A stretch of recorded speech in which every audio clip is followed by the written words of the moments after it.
நமஸ்காரம். புராணங்களில் இருக்கும் ஒரு முக்கியமான கதை.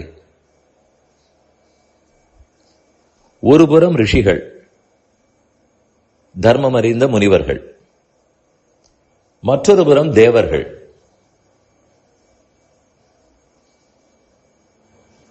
ஒரு ரிஷி யாகம், யஜ்ஞம் முதலான எது செய்தாலும் அதில் நெய்யோ பாலோ தயிரோ அதை ஆகுதியாக கொடுப்பார்கள்.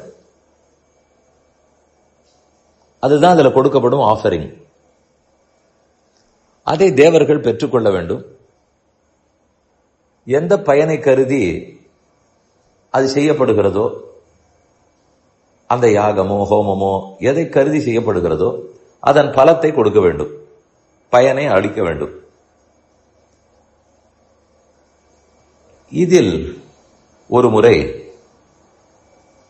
இந்த ரிஷிகளுக்கும் தேவர்களுக்கும் ஒரு மன வேற்றுமை, கருத்து வேற்றுமை. யாகத்தில் பலி கொடுக்க வேண்டும், ஆகுதி கொடுக்க வேண்டும், எதைங்கிற கேள்வி வந்தது. ஒரு விலங்கை கொடுக்க வேண்டும். தேவர்கள் எல்லாரும் ஆமாம், உயிருள்ள ஒரு பிராணியை கொடுக்க வேண்டும்னு சொன்னார்கள்.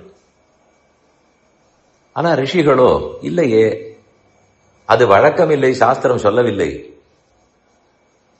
மாவால் செய்யப்பட்ட விலங்கு, மாவால் செய்யப்பட்டது, பொம்மை போல் செய்யப்பட்டது, அதைத்தான் கொடுக்க வேண்டும். நேராக பிராணியை ஹிம்சிக்கவே கூடாது, அது சாஸ்திரத்துக்கு சம்மதமே இல்லை. அப்படி செய்பவனுக்கு பாவம் வரும், அதனால் கூடாதுன்னு இவர்கள் வாதம். யாரை நடுவராக அழைத்து தீர்ப்பு சொல்ல கேட்பது? வசூன்னு ஒரு அரசன். அவனுக்கு இருந்த சிறப்புக்கும் தர்ம சிந்தனைக்கும் அவனுடைய தேர் பூமிக்கு மேலேயே தான் பறக்குமா, பூமியை தொடாது. அதனால் அவருக்கு ஒரு பட்டப்பெயர் உபரி சரவசு, மேலே பறக்கும் தேர். அப்படி உடைய அரசன். அவர் அந்த பக்கம் போய் கொண்டிருந்தார். உடனே ரிஷிகள் அவரை அழைத்து, நீர் நடுவராக இரும், இப்போது சொல்லும், பிரத்யக்ஷ பசுவா பிட்ட பசுவா, நேரே விலங்கை கொடுக்க வேண்டுமா அல்லது மாவால் செய்யப்பட்ட பொம்மையா?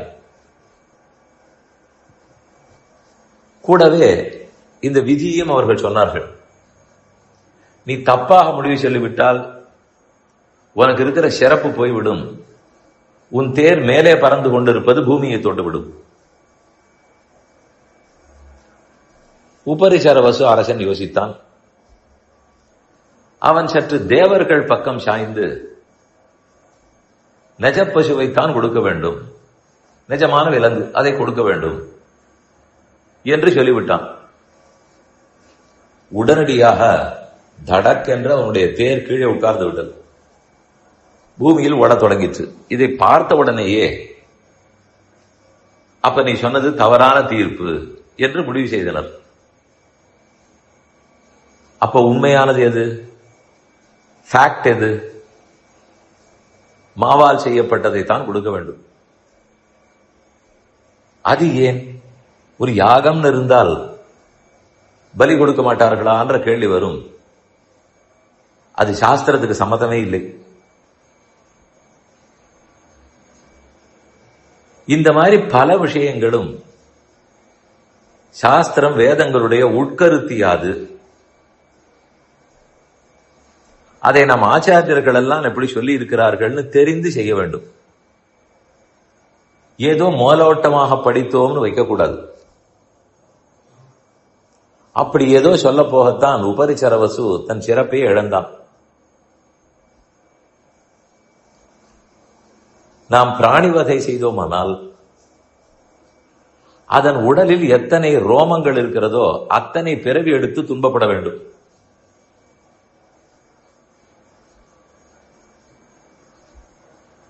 அது எத்தனை வேதனை அடைகிறதோ அதை போல் பல மடங்கு நாம் பட வேண்டும். அதனால் யாகம் முதலான இடங்களிலேயே பிட்ட பசு, மாவால் செய்யப்பட்டதை கொடுப்பீர் என்றுதான் சொல்லப்பட்டிருக்கிறது. இந்த சரித்திரம் இப்போது எதுவும் புதியதாக எழுதப்படவில்லை. இதெல்லாம் ஆயிரக்கணக்கான ஆண்டுகளாக இருப்பவை. இந்த சரித்திரம் எழுதப்பட்ட நூலே பழையது, புராணம். அதை எடுத்து காட்டின ஆச்சாரியர் வாழ்ந்ததும் 800 ஆண்டுகளுக்கு முன்னால். அதனால் ஏதோ நாம் சிலவற்றை படித்துவிட்டு தப்பான அபிப்பிராயத்தில் இருப்போம். ஆனால் உள்ளே புகுந்து பார்த்தால் அதில் உண்மை இருக்காது. உண்மை புரியும் போது அதை நாம் ஏற்றுக்கொள்ள வேண்டும். இவ்வளவு நாளும் உன்னை நம்பி இருக்கிறோமே, தப்பாக நம்பி இருக்கிறோமே, அதையேதான் உடும்பு பிடியாக பிடித்துக் கொள்ள வேண்டும் நினைக்க கூடாது. சரி, தவறாக புரிந்து கொண்டிருக்கிறேன், இதுதான் உண்மை, இதோ நூலில் இருக்கிறது, இனி என் எண்ணத்தை மாற்றிக் கொள்கிறேன். அப்படி இருந்தால்தான் அந்த மனிதனுக்கு சிறப்பு. இது ஒரு சரித்திரம்னு சொன்னேன். இதே போல் தவறான புரிதல் பல இடங்களிலும் உள்ளது. வாசித்து தெரிந்து கொள்க.